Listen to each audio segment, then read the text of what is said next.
मुझे ऊपर तक पहुंचाए दो और इनका साथ ही मुझे तुम जैसों से डरने के लिए गवाही नहीं देता है। आज ये लोग बोलते हैं कि जो सरकारी कामों के लिए जमीन गया है वो सिर्फ कुर्मियों की जमीनों, कुर्मी भाइयों को जमीन गया है। जी नहीं, आज ये जो कोयला का खदान इस धनबाद की भूमि में, चाहे झरिया हो चाहे कहीं भी धनबाद के जिला में जितनी भी कोयला खदान है, अगर सबसे ज्यादा भूमि गई है ना तो वो ये संताल भाई की भूमि गई है। और संताल भाई की भूमि अगर कोयला में गई भी है ना तो ये संताल भाई को कोई फायदा नहीं हुआ है। संताल भाइयों को तो यहाँ यूज किया गया है। सिर्फ क्या मिला उनको? कितना नौकरी दे दिए, कितना उनको मुआवजा दे दिए? कुछ भी नहीं दिया आप लोगों ने। तो ये जो बोलते हैं कि सिर्फ बातों का जमीन गया है, गलत बात।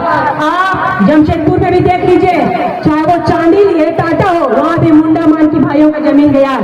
यानी घाट डैम संथाल भाइयों का जमीन में बसा हुआ है। रामगढ़ से लेकर बोकारो से लेकर धनबाद तक पूरा कोयलरी में अधिकार जमीन किसका है? अधिकार जमीन किसका है? आदिवासियों का। ये किसी को बोलने वाली बात है? ये तो पुरान काल से समझते रहना चाहिए कि अगर किसी का शोषण हुआ है शुरू से अंत तक तो ये दलित और आदिवासियों का हुआ है।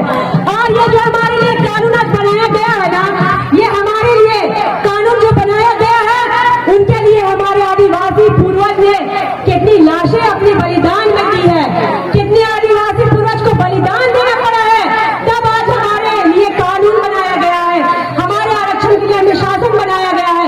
ये आरक्षण भी आज आदिवासियों को मिल रहा है ना, तो वो हमारे आदिवासी पूर्वज के बलिदान के द्वारा मिल रहा है। और इसी आरक्षण को हम बरकरार रखने के लिए अगर ये ज्योत्ना जैसी आज एक बेटी का बलि भी चढ़ता है ना, तो 10,000 आदिवासी बेटी खड़ी हो जाएगी तुम विरोधियों के खिलाफ लड़ाई लड़ने के लिए। तुम जैसे लोगों की डर भक्ति से नहीं डरती है आदिवासी।